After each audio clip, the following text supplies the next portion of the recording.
Last time we were talking about Buddhist mysticism.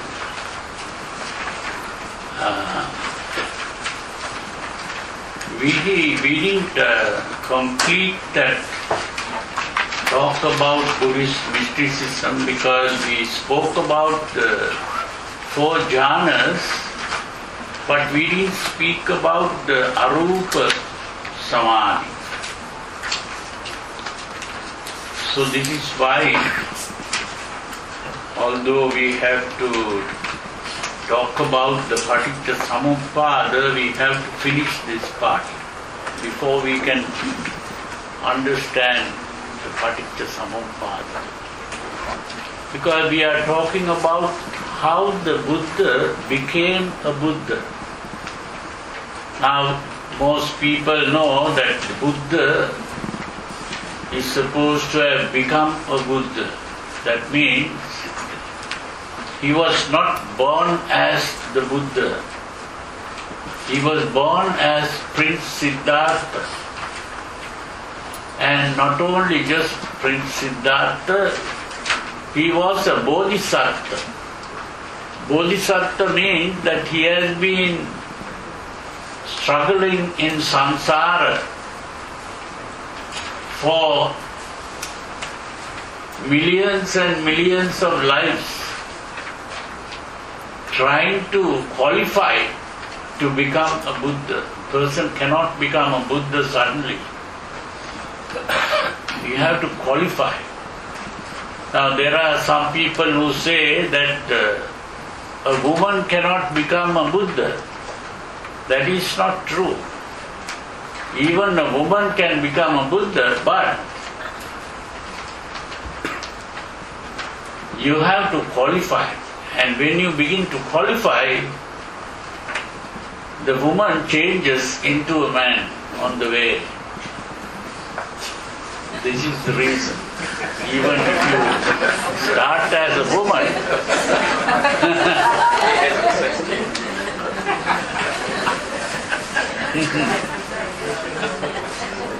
that is because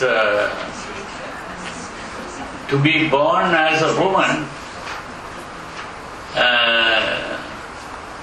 also depends on the kind of karma that you have been practicing. So it's a matter of karma. So if you begin to practice certain ways of living which are similar to the ways of a woman, then you begin to become a woman. When a man can become a woman, and a woman can become a man. Now today, even we hear of women becoming men and men becoming women after an operation. Some people go through operations. Sometimes women become men and men become women. So these are all ways of thinking. So the thoughts can affect the body, even if it doesn't affect the body in this life, it can affect the body in the next life when you become reborn. So this is why to become a Buddha you have to qualify for that. It's a gradual process, but it is also a very long process through many lives, not just one life. So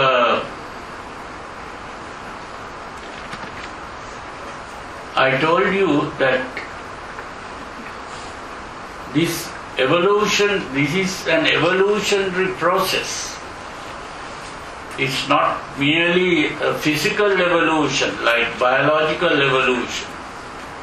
It is a mental evolution, psychological process. And the human being has to become superhuman. not just ordinary human. So when we speak of a Buddha, we are talking about a person who has risen above the normal human level. And a Buddha has gone even beyond the so-called devas or angels or whoever, whatever name you give them. They are the heavenly beings. Even the heavenly beings are not so evolved as a Buddha. So it's very important to understand what a Buddha is, and in order to understand what Buddha is, we have to understand how a normal human being transcends that normal state, which means to go above the normal and enters that supernormal state. This is why when we translate the word Arya, the Buddha used the word Arya to mean something supernormal, not just noble. Usually the word Arya has been translated as noble. We are not talking about just noble person. We are talking about a supernormal person. Arya. Arya Puggala means a supernormal individual. Arya Puggala. So this is very important to understand. And in understanding this,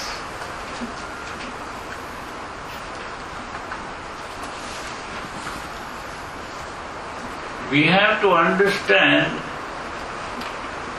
that there are what are called three kinds of realms. The sensual realm, the imagery realm, and the imageless realm. Now, some time back we spoke about the different kinds of worlds that a person can be reborn in. We are not talking only about the human world. There are so many other worlds, and to be born as an animal is also the animal world. We can, as human beings, we can see only the human world and the animal world. But there are other worlds that we cannot see. And those are, we spoke about the worlds that are where there is only pleasure, which are the what are called heavens or devalokas. And there are worlds where you get only pain. You don't have pleasure at all. And those are the nirayas or hells. And there are mixed worlds where there is both pleasure and pain. The human world is a world where there is both pleasure and pain. And there are other worlds where you get both pleasure and pain, like even animal world. There can be both pleasure and pain. Even dogs and cats, they have both pleasure and pain. And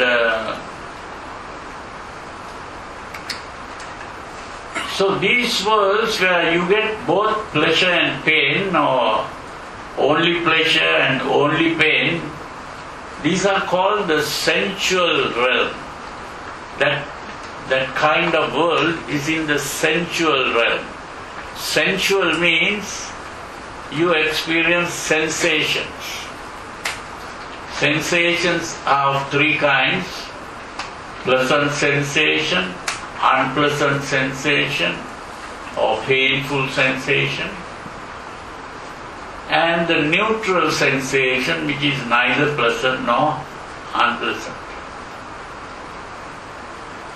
These worlds are classified as the sensual worlds. Now there are some even superior states than the pleasure worlds, where you don't get pleasure, but you get happiness. That world where there is happiness and not pleasure. And I made a distinction between pleasure and happiness. Some people think pleasure is the same thing as happiness. But happiness is a state of mind, free from worries and anxieties. Pleasure is simply a sensation which is derived from the senses. If you see beautiful things, that is a pleasure. If you listen to pleasant music, that is a pleasure. If you experience pleasant perfumes, that is a pleasure. If you experience pleasant tastes, that is pleasure. If you experience a pleasant bodily feeling, that is also pleasure. That is stimulation of the senses. So pleasure is a stimulation of the senses. Happiness is a state of mind which is free from worries, fears, anxieties. That is happiness. A happy person or a person enjoying pleasure are two different experiences. So it's very important to understand this difference.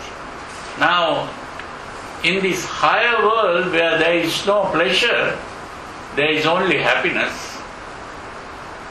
That is what we call the Brahma world. The Brahma, of course, we are not talking about the same Brahma that the Hindus talk about.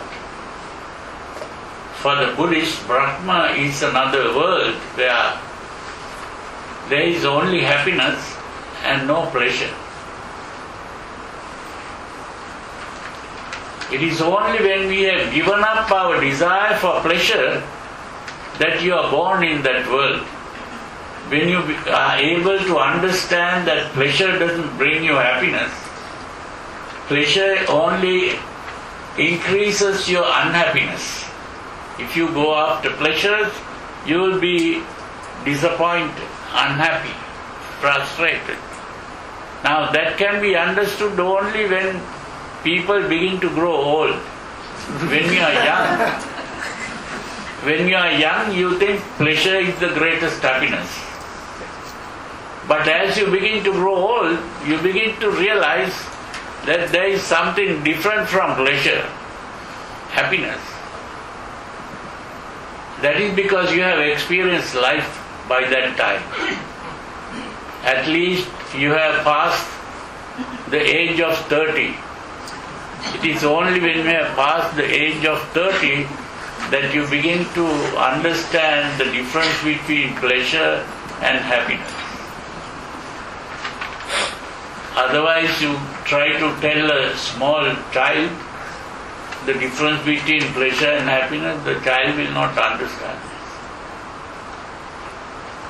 this. Even a young man or woman of the age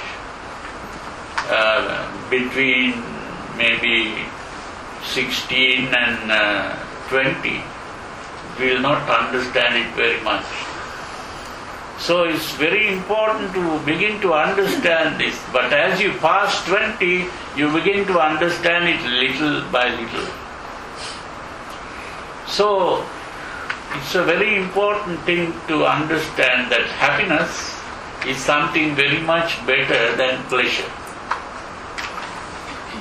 And you are reborn in these happy worlds only when you give up your attachment to pleasure. If you are still attached to pleasure, you will never be reborn in the Brahma world where there is happiness. And then there is even something more than what you see in the Brahma world. That means happiness is of different degrees. So a higher degree of happiness can be achieved by learning to calm the mind. It's the level of tranquility of mind. And as we progress in our meditation, we begin to experience higher and higher levels of tranquility of mind. And there we begin to experience happiness of different levels. So, this is why when we talk about the jhanas or the ecstasies, we call the jhana the ecstasy. Now, ecstasy means standing out. Now, standing out is you are standing out of the sensual world. So, we can experience that happiness in this world itself. We don't have to be reborn in the higher worlds to experience that happiness. If we learn to meditate and calm the mind, and that calm, tranquil state of the mind is a happy state of the mind. And when you enter the first jhana, you are experiencing that happy state in the first jhana, where there is no sensual pleasures, but you are happy in the first jhana. And if you die while you are experiencing the first jhana, you are going straight to the Brahma world. You will be born in the Brahma world. And then, supposing you enter a state higher than the first jhana, which is the second jhana,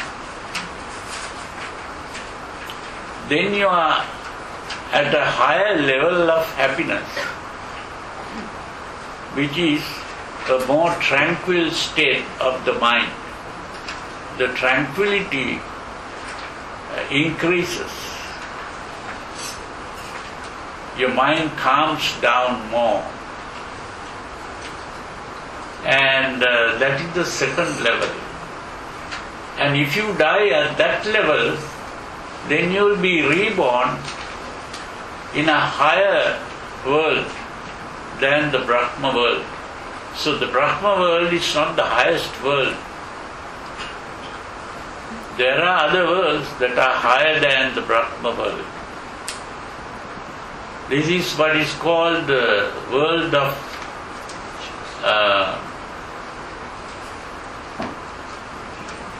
radiance. It is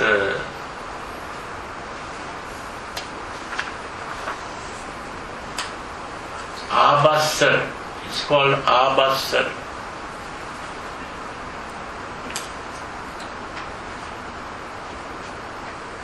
And then beyond that,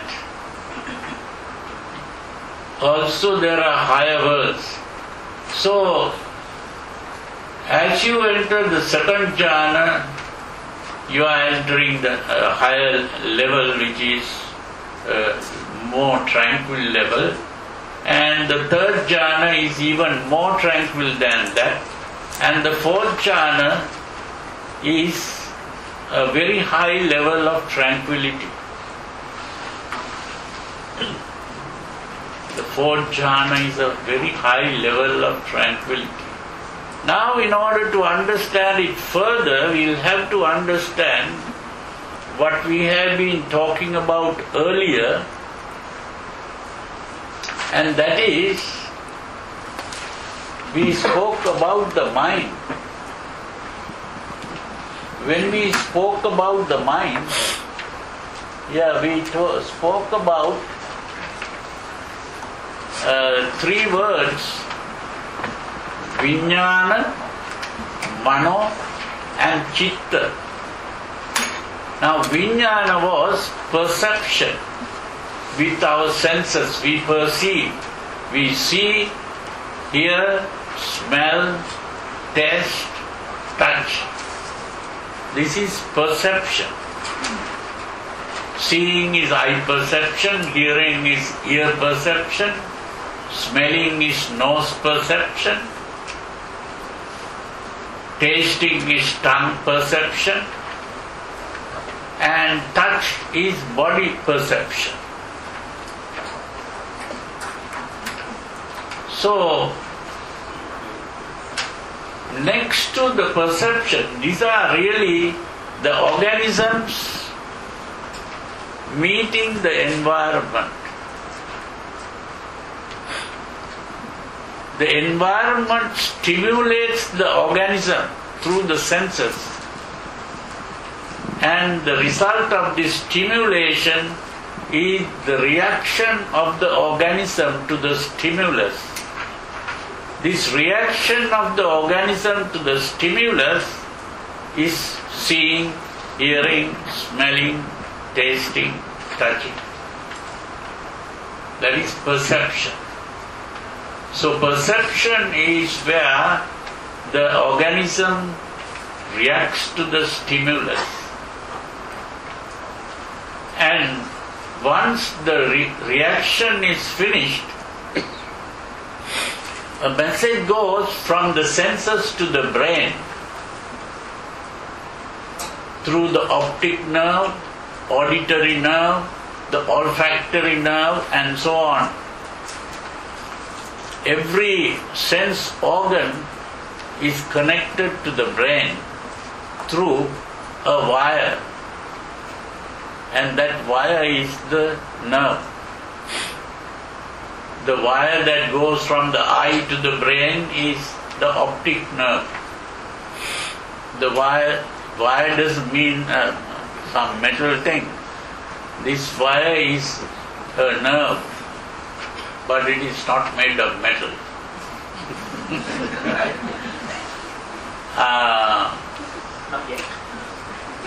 So a message goes from the senses to the brain, and the brain begins to think and reason out and give meaning to what was seen or heard or smelled or tasted or touched. So when we see something and we say, oh, this is a clock, then that means you are giving meaning to what you saw. So this way, this is what is called interpretation. We interpret. Now that thinking part is the activity of the brain, which the Buddha called mano. Mano means that activity of the brain which thinks and forms a concept. Now there is a difference between the concept and the percept. Percept is what we see, what we perceive through the senses. A concept is the result of thinking in the brain. So conception is where we begin to think and interpret. Now that is not the end, because according to what we think, according to our interpretation, an emotion is aroused. That means we become angry, or we become frightened, or we become desirous of something. That emotional arousal, that part is what is called chitta. Chitta, the word chitta was used by the Buddha to refer to that emotional reaction. That is very important to understand. And it is according to this emotional reaction that the action takes place. Now, if we become angry, then the action is that we might speak bad language. And not only that, we also might go to fight and quarrel with people. Or if you are frightened, if that is the emotion that's aroused, then we run away. That is the action of fear. Or if we are desirous of something, then we try to obtain what we desire. So the action depends on the emotion that is aroused. Now this doesn't mean that every action must be followed by or that it is coming from an emotion. There are actions which are not emotional. There can be a rational action. I can think and reason out, and this is what I should do. That doesn't have to be emotional. But most of our actions are emotional. That's the problem. Most of our actions are emotional actions. That's the problem.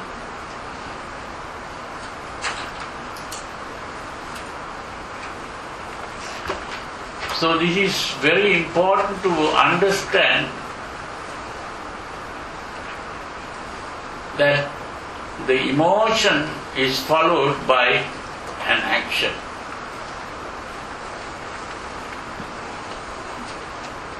That is what we call karma or kamma. Kamma is the Pali word, karma is the Sanskrit word. That's the difference. But sometimes people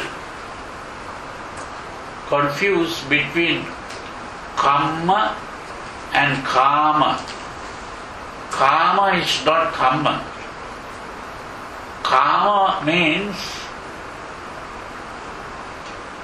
a desire for pleasure. That is kama. Kamma means the action. So you have to know the difference between kama and kamma. And karma is the Sanskrit form of kamma. Kamma means K-A-M-M-A, kamma. Kama means K-A-M-A. There is only one M for kama. Kamma, there are two M's. That's the difference.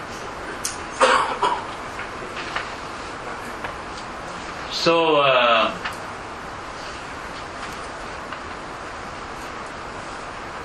it's important to know this sequence. The perception, then comes the conception, then comes the emotion, and then comes the action.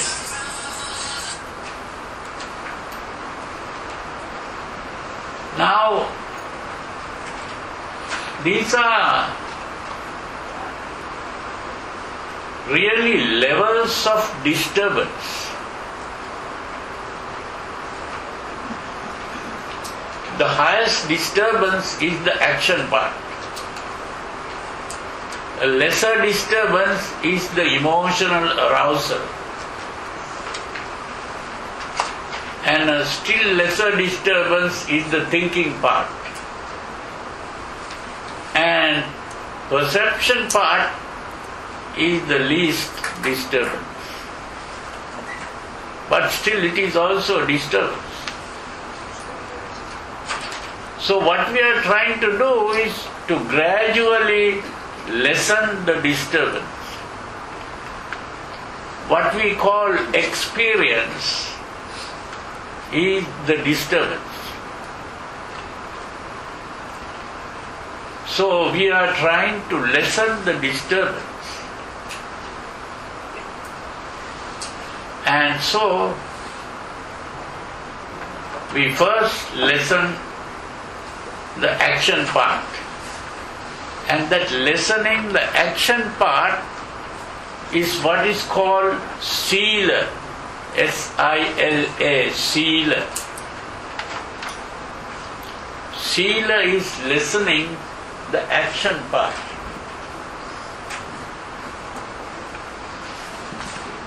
So there the Sila refers to the stopping of the action part. And Samadhi refers to stopping of that emotional excitement. And Panya refers to stopping of the thinking part. That's very important to understand these three steps. So before we can stop the emotional part, we must stop the action part, which comes in the form of Sila. That's why when you go to meditate or meditation retreat, we take the 8 precepts. That is the Sila. And that 5 precepts is also Sila. That is the normal householder's Sila or the layman's Sila in the 5 precepts. And that 5 precepts deals with how you behave towards other people, so that you will be living in a peaceful way in society. Or in other words, becoming civilized. That is becoming civilized. That is the 5 precepts. But when you talk about the higher Sila of the one who begins to meditate, that is giving up sensual pleasures. You stop going after food in a greedy way, then you stop pleasing your eyes, you stop pleasing your ears, you stop pleasing your nose, you stop pleasing your tongue, you stop pleasing even your body, not going after pleasant sensations, even bodily sensations. So you have to do that before you can begin to calm the mind And calming the mind means entering the first jhana, the second jhana, the third jhana, and the fourth jhana. And then, once you enter the fourth jhana, which is a very high level of tranquility, your emotional state has calmed down to the maximum. Then the time comes for now that emotional disturbance is called the affective. That is the word used in modern psychology.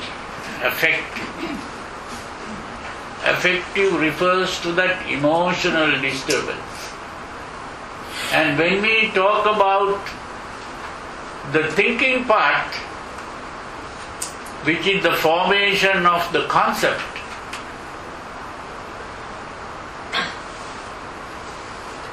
that is what is called the cognitive part.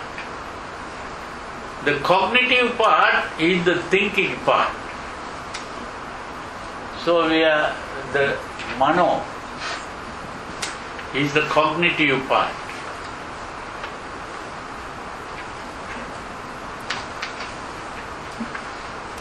Now we are going to gradually reduce that cognitive part. That is a gradual reduction.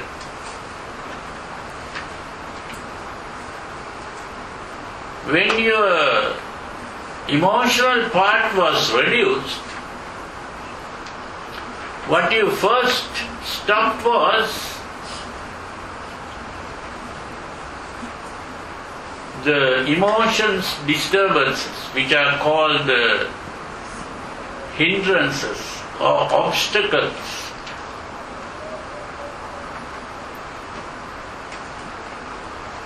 Those are the obstacles to tranquility, the emotional disturbance.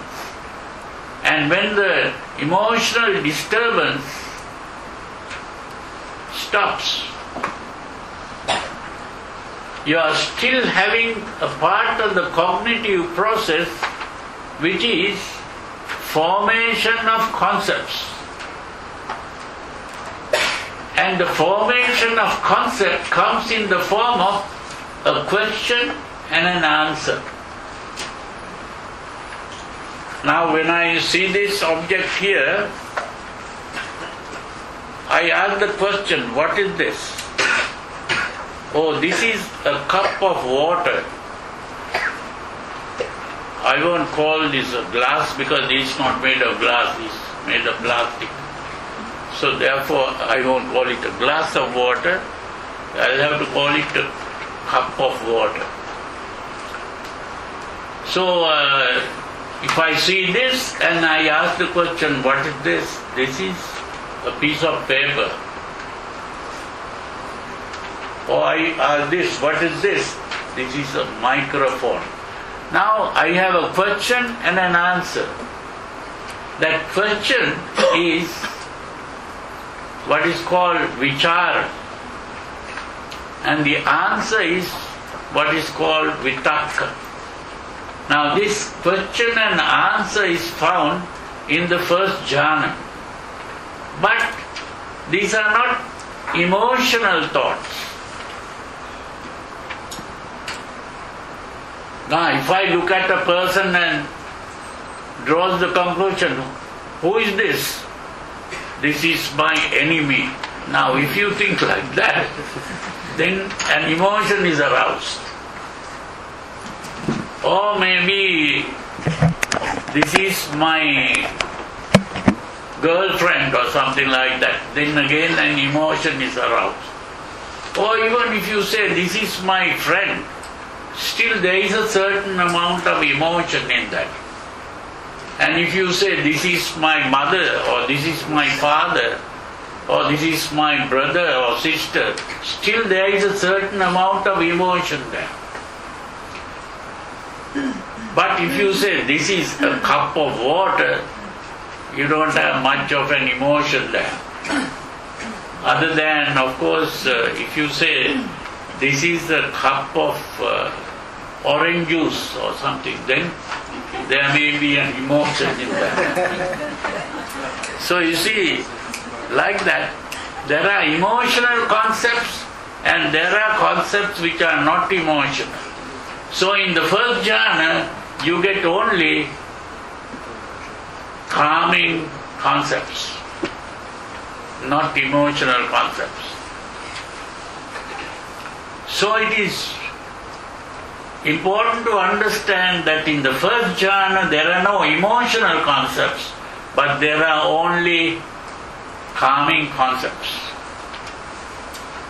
But there are concepts. You form concepts. But when you enter the second jhana, there are no concepts at all. You don't ask the question, what is this? And you don't answer the question, what is this?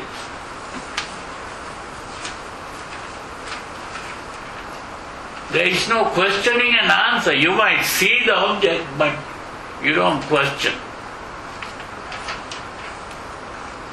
That is in the second jhana. So even in the third jhana, you might see the object, but you don't ask questions. Even in the fourth jhana, you might see the object, you don't ask questions.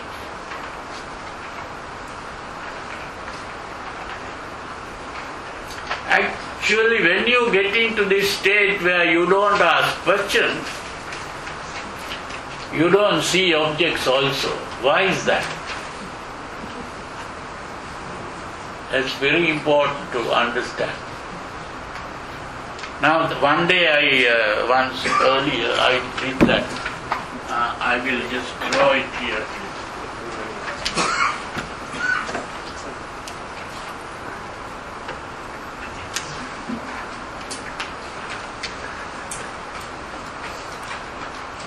What's that?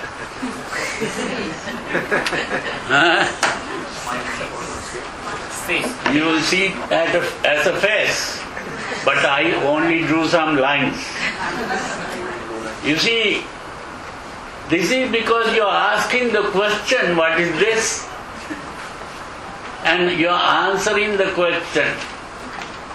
Now, if you stop questioning and if you stop answering, then you will only see lines. You won't even say circle. You won't even say a straight line.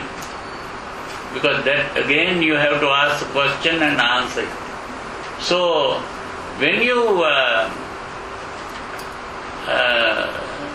don't ask questions and you don't answer questions, then you are not seeing objects really. But you may be seeing a white color, but you won't call it white. Again, otherwise you are asking questions. So if you don't ask questions, you might see the colors, but you might not even identify the color. So it's very important to understand that. So, but you go beyond that fourth jhana and we come to what is called the sphere of infinite space. When you come to the sphere or realm of infinite space, so when you come to the realm of infinite space, you are not even seeing the colors. Even those things are not seen, because you don't see anything. Empty space means there is nothing to be seen there. And there are no limits, because every object brings about a limit. When you say something is there is a limit to that object. So every object has a limit, and that limit is what you call the circumference or whatever you call it. That is the limit. So empty space has no limits. And if there are no limits, that is not finite. When you say finite, you are talking about a limit. So, infinite space. Infinite means it's not finite. And there are no limits to that. So, when we speak of infinite space, we are saying that there are no limits and therefore there are no objects also. So that limitation is only when you think of an object. So that kind of cognition is not there. So you are reducing your cognitive part. Gradually your cognition is being reduced. And you have reduced the cognition to that point where you are seeing only empty space. Empty space without limits. Infinite space. And then you withdraw your attention away from that. You are standing out of that ecstasy. You are standing out of that. You are withdrawing your attention from that. And what do you see there? The only thing that you are aware of is that you are aware. That's all. That means infinite awareness or perception. Infinite perception. There is infinite perception. And what is the thing that you are perceiving? You are only perceiving perception. You are not perceiving any other object. Not even empty space. You are not perceiving empty space, now you are perceiving perception. Your attention is on perception itself. And it is infinite because it doesn't create any finite objects. Infinite perception.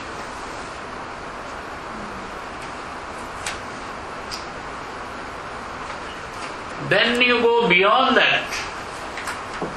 You take your attention away from perception also. When you take your attention away from perception, what remains?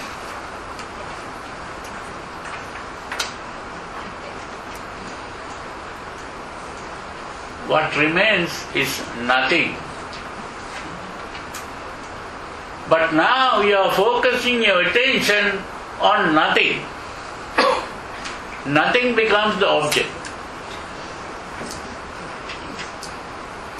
So nothing becomes the object of perception.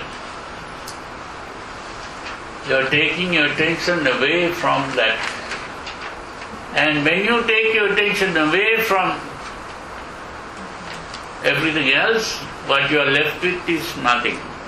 So that is called the realm of nothingness. The realm of nothingness.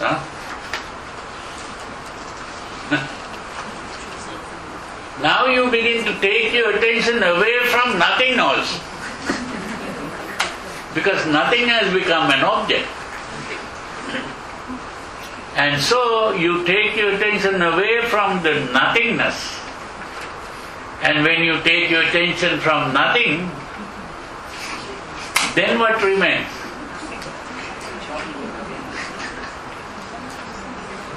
Nothing. No, nothing. Now that is what is called, there is neither sensation nor no sensation. So it is a state where you cannot say that there is something and you cannot say there is nothing also at the same time. So ultimately there is a state where there is neither sensation nor no sensation. That is what is called the threshold of perception. It's like coming to the door and there is only one step to take and you are out completely. So you are at the door. That is the threshold. The threshold is the door. Then comes what is called the cessation of sensation and feeling. It is the cessation of sensation. Sensation ceases at that point.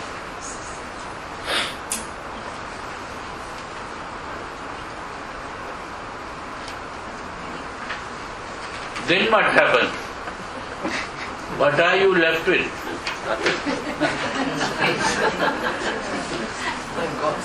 No more mind.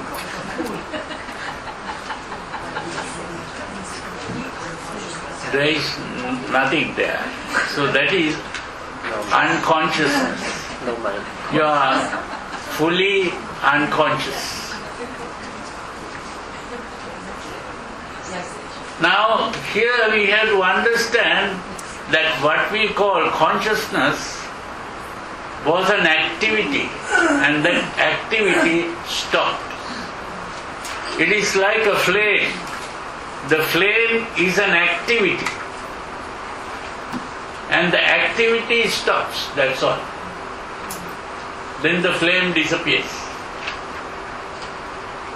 So in the same way, what we call the mind is an activity, and that activity is stopped. The mind is not an entity. So we cannot ask the question, where did the mind go? Because there was no mind there. It was not an entity. What we call the mind was only an activity, and the activity stopped. So when an activity stops, we can't ask the question, where did it go? It only stopped. It's like the fan moving, and the fan was an activity, and when the fan is stopped, then there is no more activity there. We can't ask the question, where did the fan go? So in a similar way, we can't ask the question, where did the mind go? There was no thing called mind. There was only an activity called mind. So what we call the mind is simply an activity, and the activity stopped. So what the Buddha really achieved was to stop this thing called mind. He stopped it.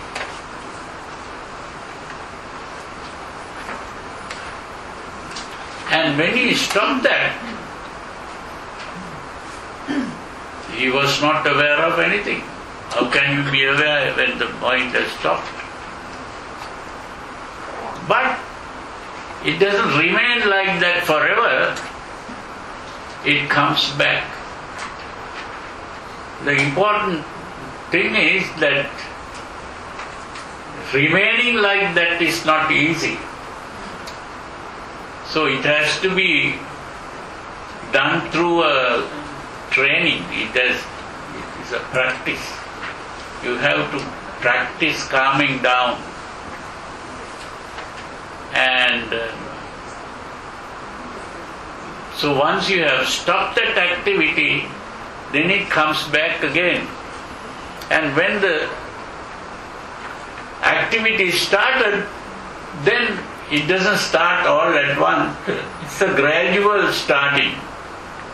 Again you can come back to the neither perception, neither sensation nor no sensation. Then you come to the nothingness. Then you come to the perception. And then you come to the infinite space. Then you come to the fourth jhana or ecstasy. Then you come to the third jhana. Then you come to the second jhana. Then you come to the first jhana. It's like climbing down a ladder or a flight of steps. So you come back to the first jhana, and it is only when you have come to the first jhana you are able to perceive. Perception is there only when you are in the first jhana. And from there on,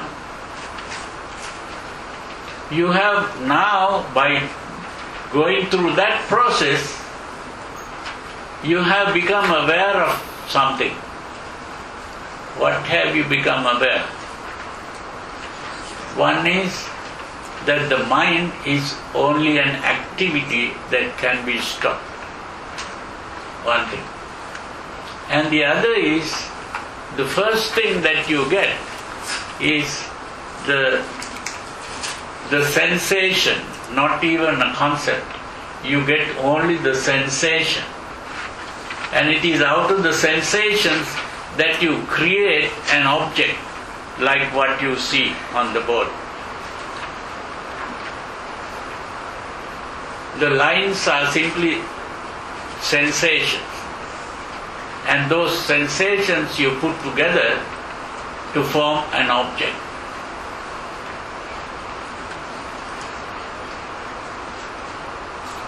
And that first thing that you get is the sensation. And with the sensation comes feeling. So sensation and feeling. Now I use the word feeling to refer to the sensation which is pleasant or unpleasant. When you say feeling, we are talking about whether it is pleasant or... Now if we talk about a color that we see, now if it is blue or red, we can ask the question, is the blue pleasant or is the blue unpleasant? Is the red pleasant or is the red unpleasant?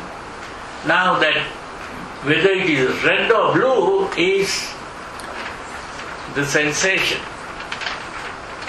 and whether it is pleasant or unpleasant is the feeling. So when you get the sensation, the feeling is also there at the same time. So they come together always, the sensation and the feeling. And it is the feeling that makes you desire or hate. If it is pleasant, you desire. If it is unpleasant, you hate. And it is the sensation, whether it is blue or black or whatever, that gives the idea of something there. There is something.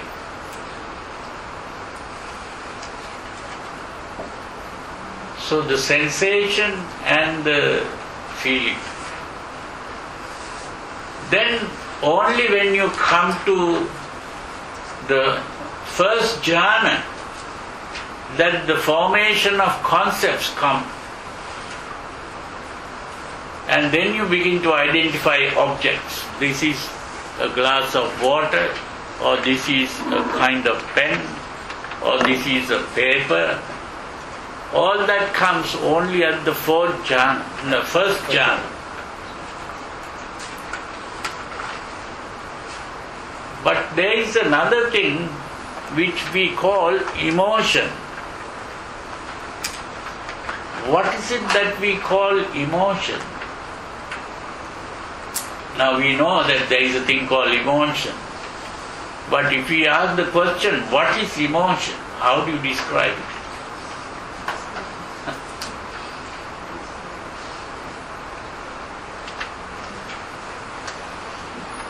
You see, the word emotion comes from motion. Emotion. So that means some kind of motion takes place in you. Sometimes you call it feeling, but the feeling that you refer to as emotion is also a motion. That means your body moves or something like that. So this is why the Buddha pointed out that the real motion here is the breathing. The breathing. And that breathing comes only at the fourth jhana. Not really fourth jhana, the third jhana. Because at the fourth jhana, the emotion like breathing also stops. Now breathing stops doesn't mean we have to distinguish between two words here, breathing and respiration. Now some of you who have studied biology or medical things, you know what the difference between respiration and breathing. Breathing is taking in gas and throwing out gas. That is breathing. But respiration is a chemical process that is going on. That chemical process is respiration. Now the chemical process is still going on, but that taking in and throwing out, taking in oxygen and throwing out carbon dioxide and water vapor. So that kind of thing doesn't have to be going on because it's a minimum of that thing called respiration is going on. Because you are not active at all in this state. The activity is gone, so you don't need that respiration too much. Because respiration is only producing energy. So you don't need much energy in that state. So the respiration is going on to a minimum. This is the reason. So this is what is called the basal metabolic rate. That metabolism is basal, the most base amount.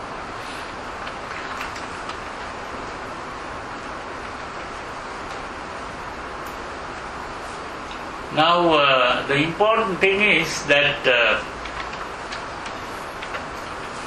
the Buddha calmed the mind to a very high level, and only coming out of it that he began to see what is called the Paticca Samuppada.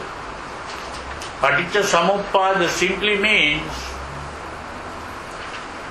how we become conscious of a world and how we become conscious of a self in the world. In other words, we are becoming conscious of a thing called the world, and we become conscious of a self in the world. In other words, we are creating the world and the self in it. This is why the Buddha said, the world, the beginning of the world, the end of the world, and the way leading to the end of the world is in this fathom-long body itself. Now there are people who ask the question, who created the world? And most Buddhists answer saying the Buddha never spoke about it. That is not true. The Buddha spoke about it, but he didn't say it was created by a God. What he pointed out was that you are creating your own world. Without your knowledge, you don't even know that you are creating the world that you are aware of. So some people ask, if I create my world, what about the other people? Are they also creating their world? That means there must be several worlds here, not only one world. Well, the answer is that is so. There are several worlds. Only difference is that we can communicate. Because we can communicate and because we can agree, because we are all having the similar minds or similar brains, so we see things in a similar way as a result. And so we can share this, what we perceive, because we can communicate, because of words. So if you see a microphone here, and I also see a microphone, we can just use the same word microphone to refer to what we see here. But what you see may be a little different from what I see. Maybe even a color may be different. When you say blue, I may be seeing red. We don't know. But still we call that same word. Use the same word. That's all. You see, so we are only living in our own world, although we are able to communicate. That's the problem.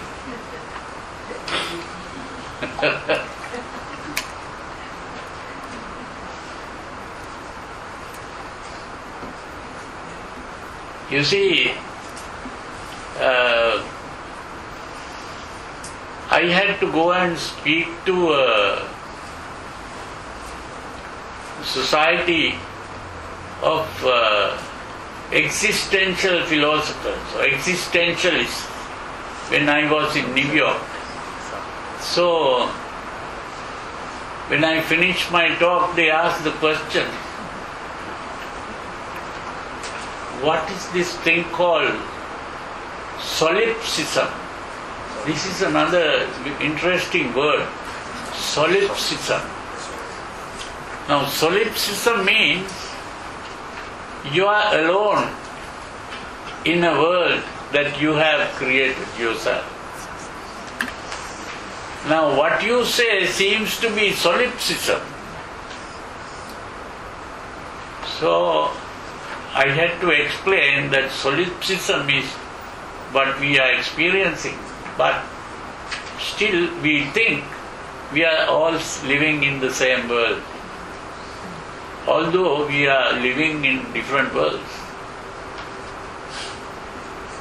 And then in that case, when I see other people, am I really alone? Because other people are also my creation. You see, that's the problem. We are alone. Only thing is, we think there are other people here. That makes us think that we think we are not alone. It's only when you begin to die, you begin to realize that you have been alone here.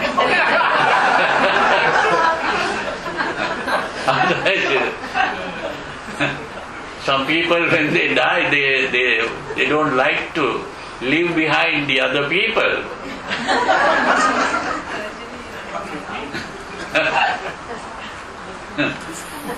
This is the problem.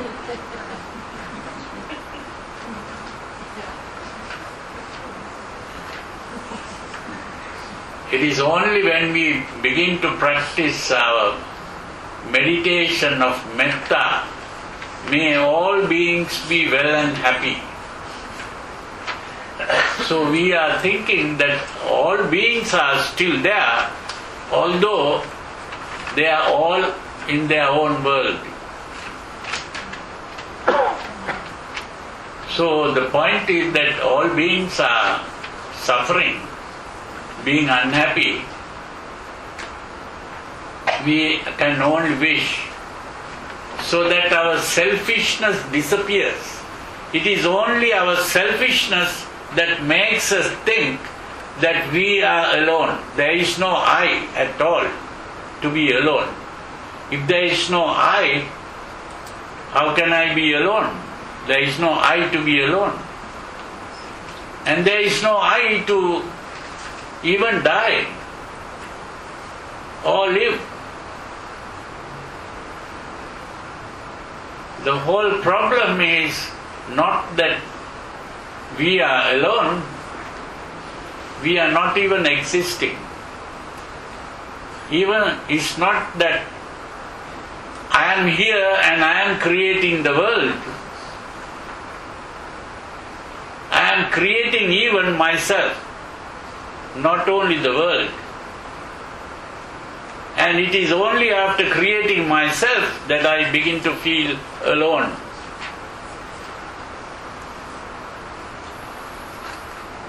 So that there is no real I to be talking about. And all this is the result of what we call a memory. If we didn't have a memory, we won't have a thing called a past.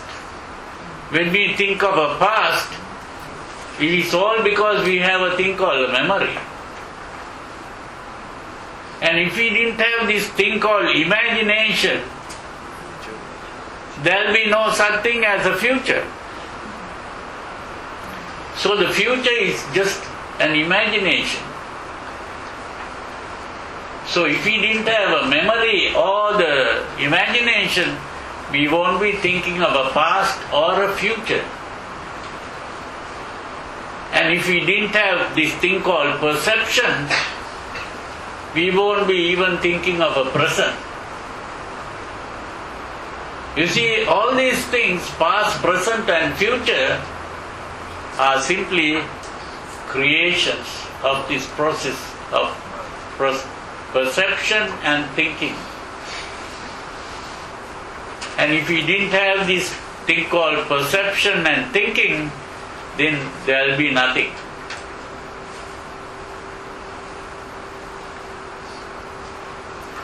You see?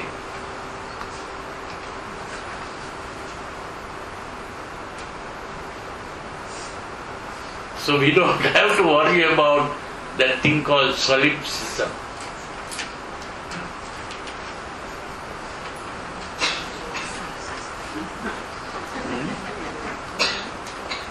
So it's so I think we have started that thing called Paticca Samuppada, but we will continue only next time. And now we have come to that point and we can continue from there. And we begin the Paticca Samuppada. So now you can ask questions.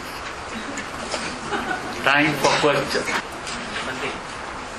Explain to us the diagram here. Huh? What does this mean? The fourth jhana, Sata Bhujanga, Nibbana. What does the diagram here mean? In your paper? Which one? Fourth jhana. Beyond the fourth jhana. Beyond the fourth jhana. Beyond the fourth jhana, Satta Bojjhanga,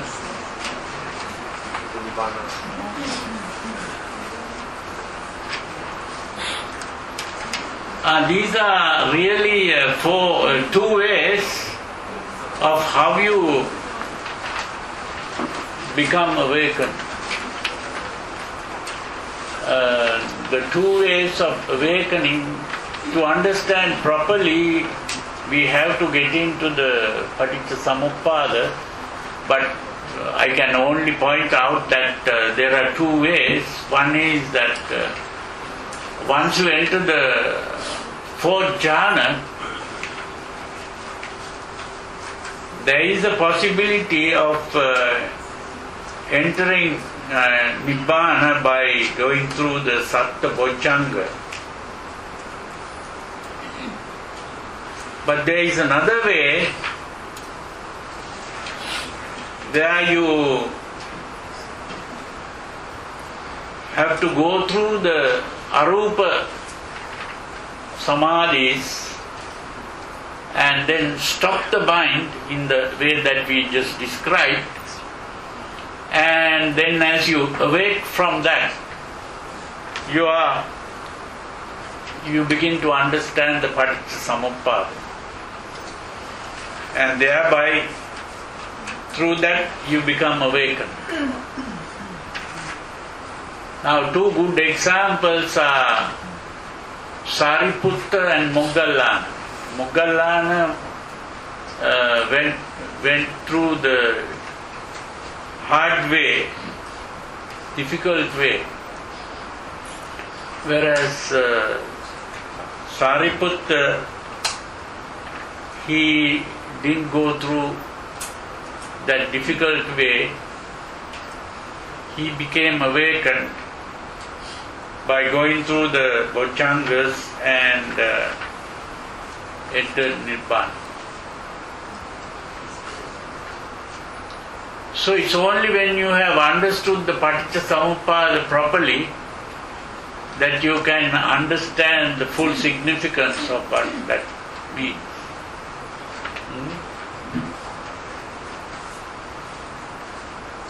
We'll discuss that in more detail when we begin to talk about the Paticca-samuppada. Bhante, one small question.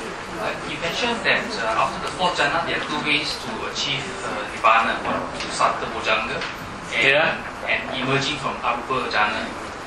My question is more to do with S.T. Gautama, the Bodhisattva, before he became Buddha at the underneath the Bodhi tree. He actually learned how to achieve Arupa Jhana. The Bodhisattva achieved Arupa Jhana, the 8th level, under Uddakara Buddha. Okay, and just wondering, at that time, how come he didn't, realize this Paticca-samuppada under the tutorship, and he had the ability to actually emerge from Arupa Jhanas? Well, the problem is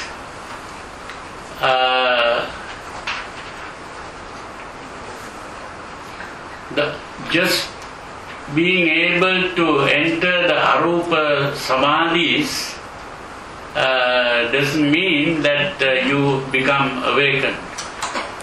You have to stop the mind, because even Alara Kalam and Uddakaram Putta, when they entered the sphere of infinite space, they entered the sphere of, or the realm of infinite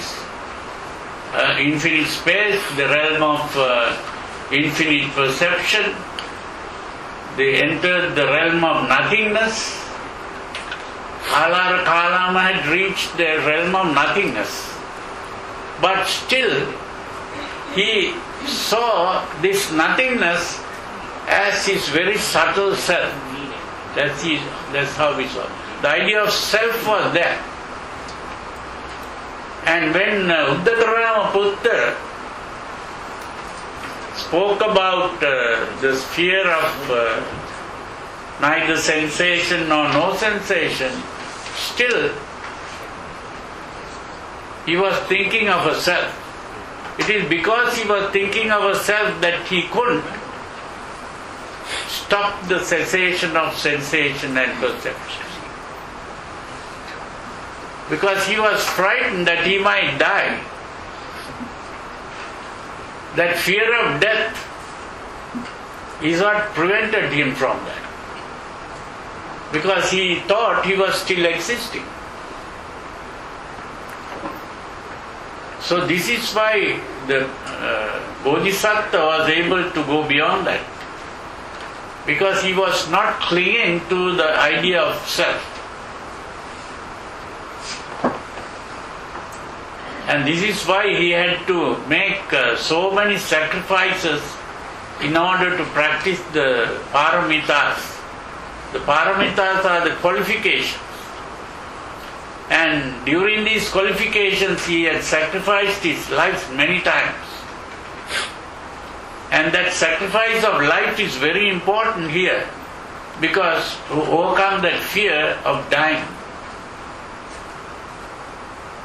So it is the fear of death that prevents the person from getting into that stopping of the mental activity.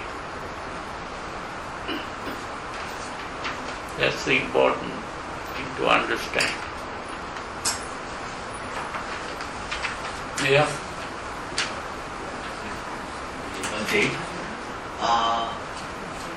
From where the origin of that fear? Is it emotion or the origin of fear? Because you feel this fear when it comes to that point level. From where the fear comes in? It's not that the fear comes in, it is simply that fear itself is the emotion. And the emotion is something that comes from Vedana. Vedana leading to Tanha. Tanha is the emotion, and Vedana is the sensation of pleasure, pain, and the idea of existence. It is that sensation, pleasant, unpleasant and neutral, three kinds of sensation. It is the pleasant sensation that brings about the desire for pleasure. The unpleasant sensation brings about the hatred of pain. And the neutral sensation brings about the feeling I am or self.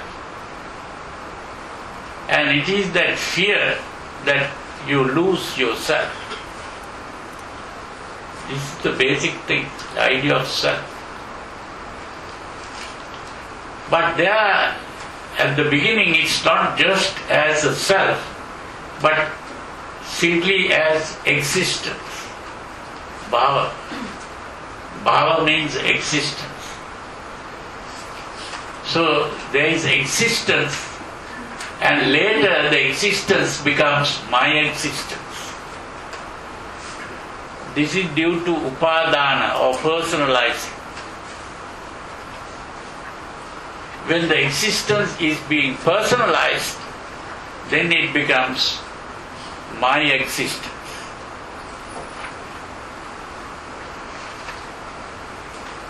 That's how it goes. Yeah?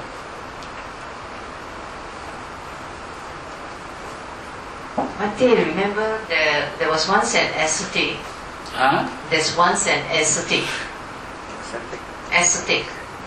Ascetic. Yes. Yeah? You remember you saying the story about this ascetic has a mother who's a deva.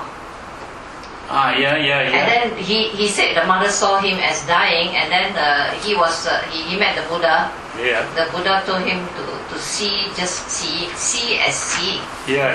And then he died as an arahant. Yeah. So I was wondering, He didn't go through Sotapanna or anything, he just jumped straight to the Arham.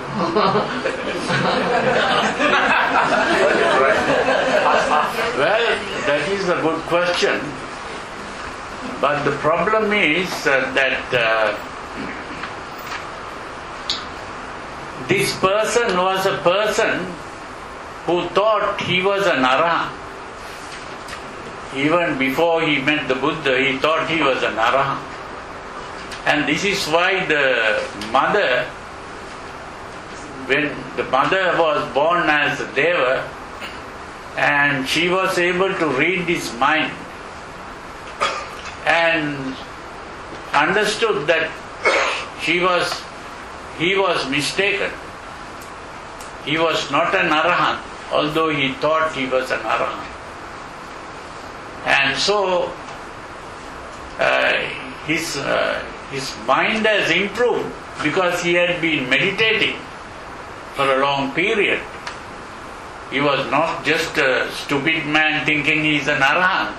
He was a person who had progressed in meditation, and he was able to understand that there was no self.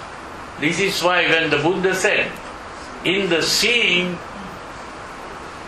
there is only the seeing. You see, in the seeing, S-E-E-I-N-G, seeing, not S-E-E-N, seeing. In the seeing, S-E-E-I-N-G, there is only the seeing, S-E-E-I-N-G. So in the seeing, there is only the seeing. That means there is no seen, S-E-E-N, seeing. And there is no seer, the one who sees. There is no seen, there is no seer, there is only the seeing. So when the Buddha said that, he could understand it. The moment he understood it, he became a Sotapanna, and not only Sotapanna because he had been giving up all passions and lust. Quickly he became a Sakdagami and Anagami and Arahant. It was very quick. He went through this process. That's the reason. Yeah, he was very advanced. He had only to point out in the seeing there is only the seeing. But today most of these Vipassana meditators want the beginner to just think there is only the seeing, and they will never understand what they are talking about.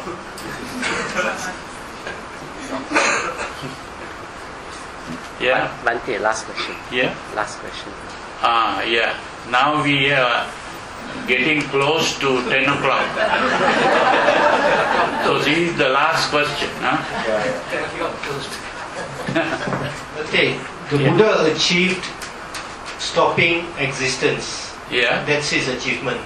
And there are two ways to go about it. One is the body, and the other is the mind as an activity. No, you can't say that he achieved stopping the existence. This is incorrect to say that.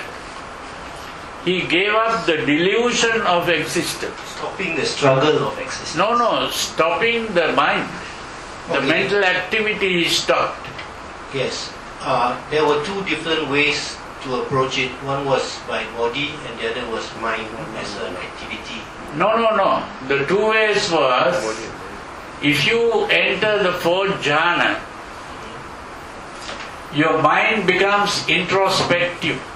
You begin to see what is inside. And what you see what is inside is simply the process of perception. Okay. The question is actually at which point or juncture does one actually realize anatta, and at which point one actually realize ekagata? No. What you realize anatta, we can realize anatta at the fourth jhana without any difficulty, because you are able to see what is inside, because your mind is introverted there, and you are able to see what is inside. And what you see inside is not yourself. but the process of perception which you identify as yourself. It is that process of perception that we normally call myself. I am seeing. This is why Descartes, when he started doubting everything, he kept on doubting, and ultimately he came to the conclusion, well, I am doubting. Oh, if I am doubting, I am thinking. And therefore, the only thing that I can know is that I am thinking. And because I am thinking, I have to exist. If I don't exist, how can I think? So, therefore I think, and therefore I exist. That is what he thought. So he came to the conclusion. And most philosophers who came after him were blindly following that line of thinking. And so they kept on thinking, I exist. And ultimately, when the existentialist philosophers came up, they also followed that same line of thinking. And they said, the only basic thing that we can know is I exist. So he said, existence precedes essence. Essence means the description of yourself. You are able to describe yourself only because you exist. So existence precedes your definition of yourself. And then they realize that it's not only that you exist, you are also going to die. Every person who is born has to die. And then that brings about fear and anxiety. And that is what the existential philosophers were trying to solve. But they couldn't solve it.